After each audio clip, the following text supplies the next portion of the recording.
Pass இந்த போதி மரமா அப்படின்ற மாதிரி ஒரு இது வந்துச்சு. ஏன்னா பிக் பாஸ் உள்ள போன பேர் தான் எல்லாருமே வந்து பேசுறதோட எங்க அப்பா அப்பா வாசம் இப்பதான் புரியுது, இப்பதான் பணத்தோட வாழ்க்கை ரொம்ப முக்கியம்னு தெரியுது.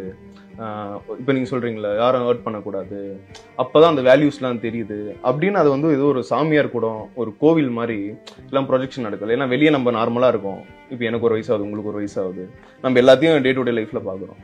பட் ஆனா பிக் பாஸ்குள்ள போயிட்ட பேர் தான் எனக்கு வந்து புதுசா ஒரு அறிவு முளைச்சிருக்கு, அம்மா அப்பா பாசனம் இப்பதான் தெரியுது, ஃபேமிலி கூட இப்பதான் ஸ்பெண்ட் பண்ணணும்னு தோணுது. இது எல்லாமே உள்ள பார்க்கும்போது இல்ல, ஏன்னா இத்தனாலும் உங்களுக்கு வேல்யூஸே தெரியாதா, இப்பதான் வேல்யூஸே தெரியுமா அப்படின்ற மாதிரி ஒரு ப்ரொஜெக்ஷன் இருக்கு. இப்ப இதை வந்து ரொம்ப சரியான விஷயம் நீ கேட்டேன். இது எப்படி யாருன்னா ரொம்ப பழமைத்துவமா எடுத்துட்டு போயிடுறாங்க. நீங்களா நான் சாமியாரா, ஏன்னா போதி மரமா, உங்களுக்கு இதுக்கு முன்னாடி இந்த முக்திலாம் கிடைக்கல, ஒண்ணுமே இல்லை, சிம்பிள். இன்னைக்கு சோசியல் மீடியால பீக்ல இருக்கிற ரீல்ஸ் என்ன, லாங் டிஸ்டன்ஸ் ரிலேஷன்ஷிப். நீங்க லவ் பண்றவங்க எல்லாரும் அட்லீஸ்ட் வாரத்துக்கு ஒருக்காவது வாட்ஸ்அப்லயும் இன்ஸ்டாலையும் லாங் டிஸ்டன்ஸ் ரிலேஷன்ஷிப் போட்டிருக்கேன். என் கேர்ள் ஃப்ரெண்ட் கூட இருக்குமோ உனக்கு இல்லையா, பாய் ஃப்ரெண்ட் கூட இருக்கும், அவன் ஊருக்கு போனா தான் நீ காதலிப்பியா.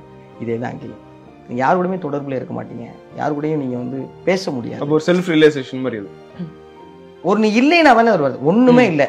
நீ வந்து இன்னைக்கு 35 வயசுக்கு மேல இருக்கிற எல்லா ஆண்களையும் கூப்பிட்டு, அம்மா தவறி போன ஆண்களை கூப்பிடேன், எல்லாரும் இந்த வார்த்தை சொல்லுவாங்க. என்ன சொல்லுவாங்க, எங்க அம்மா இருக்கிறப்ப நான் எங்க அம்மா வந்து மதிக்காம போயிட்டேன், எங்க அம்மா வந்து என்னை சாப்பிட்டியான்னு போன் அடிச்சு கேட்டா நான் வந்து வச்சிருவேன், ஆனா இன்னைக்கு ரொம்ப சிரமப்படுறேன். இது 35-40 வயசு தானே எல்லா ஆண்களும், அம்மாவை தவற விட்ட எல்லா ஆண்களும் சொல்ற ஒரே ஸ்டேட்மெண்ட்.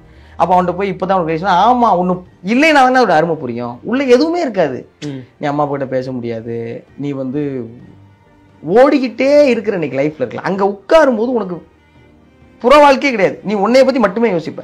அப்போதானே புரியும். இப்போ எதுக்கு யோகா கிளாஸ் போறாங்க எல்லாரும், எதுக்கு மெடிடேஷன் போறாங்க, நம்மளை பத்தி நம்ம தெரிஞ்சுக்கிறதுக்கு. நம்மளை பத்தி நம்ம தெரிஞ்சுக்கும் போது தான் நமக்குள்ள இருக்கிற அழுக்கு என்ன, அதை தொடக்க வேண்டியது என்ன, அதெல்லாம் புரியும். பிக் பாஸ் உண்மையிலேயே என்ன கேட்டா ஒரு போதி மரமானா ஆமான்னு தான் சொல்லுவேன். ஆமா, நிச்சயமா ஆமா. இப்போ சிவா வந்து ஒரு இடத்துல ஏந்து சொல்றாரு, இந்த மாதிரி வந்து என் குடும்பத்தையே அடிச்சாங்க அப்படின்றப்போ நீங்க வந்து ஆமா தப்புதான் அப்படின்னு. பட் நிறைய பேர் முத்து அங்க மன்னிப்பு கேட்டிருக்கலாமோ, ஏன்னா அவங்க மன்னிப்பு கேட்டேன். நீங்க சிவான்ட்ட போன் அடிக்கிறீங்க, நான் அவர் கையை பிடிச்சு அண்ணே தம்பி, அவர் முதல்ல வந்து என்கிட்ட ஃபர்ஸ்ட் வீட்டுக்குள்ள வந்தோடனே என்கிட்ட சொன்னாரு. என்ன சொல்றாருன்னா, தம்பி அவர் இந்த விஷயத்தெல்லாம் கிளாரிஃபை பண்றாரு. அதாவது ஸ்டேஜ்ல போய் முத்து பத்தி பேச எனக்கு விருப்பம் இல்லை அப்படின்னு அவர் சொன்னதாகவும், அவர் கப்பு உடைக்க போறப்ப நீ வரக்கூடாது அப்படின்னு அவர் சொன்னதாகவும் வெளியில பேசப்பட்டிருக்கு. இதெல்லாம் நடக்கல. அப்ப உள்ள வந்து என்ன சொல்றாரு, தம்பி நடக்காத சில விஷயங்கள் நடந்ததா வெளில பேசிட்டாங்கப்பா, அதெல்லாமே வந்து ஆமாவா இல்லையா மட்டும் நீ சொன்னா போனா, இதெல்லாம் நடக்கவே இல்லை, என்ன இதே இவ்வளவு சீரியஸா எடுத்துக்கிட்டேன்.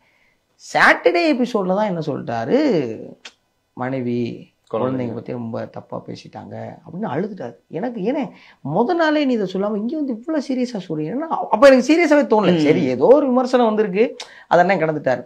அப்புறம் அதை ரொம்ப பாதிச்சிருந்தோடனே அவர் தனியா கூப்பிட்டு போய், அண்ணே ரொம்ப ரொம்ப சாரிண்ணே, இது ஏன் நடந்துச்சு எப்படி நினைச்சு எனக்கு தெரியாது, ஆனா உன்னைய தவறான முறையில பேசியிருந்தாங்கன்னா அது ரொம்ப ரொம்ப தப்பு, அதுக்கு தம்பி காரணமா இருந்ததுக்கு முன்னாடி ஐயோ இல்ல முத்துனாரு. இல்லைண்ணே இதுக்கு காரணமா தம்பி இருந்திருக்கேன்ல, நான் வந்து உன்ட்ட மன்னிப்பு கேட்டுக்கணும் அப்படின்னு சொன்னேன், வீட்டுக்கு வர்றேன், நான் அண்ணிட்டையும் மன்னிப்பு கேட்கணும் அப்படின்னு அங்கேயே சொன்னேன். அவரு அதெல்லாம் ஒன்றும் இல்லைன்னாரு. அது அப்படிதானே, ஏன்னா அட்லாஸ்ட் நம்ம தானே காரணம். இந்த வீடு தான் சொல்லி கொடுத்துச்சு, ஒரு தப்பு நீ செஞ்சியா செய்யலையாங்கிறது ரெண்டாவது. முதல் விஷயம், ஒரு தப்பு நடந்துக்கு நீ காரணமா இருந்திருந்தாலும் நீ அந்த பொறுப்பை ஏற்றுக்கணுங்கிறத பிக் பாஸ் சொல்லி கொடுத்த நிறைய பாடங்கள் ஒண்ணுங்கனால அங்கனக்குள்ளேயே அவர்கிட்ட வந்து என்னைய மன்னிச்சுக்கிறேன், இல்லைண்ணே ரொம்ப சாரி, ஒரு முறை போய் வீட்டில் சந்திக்கணுங்கிறதும்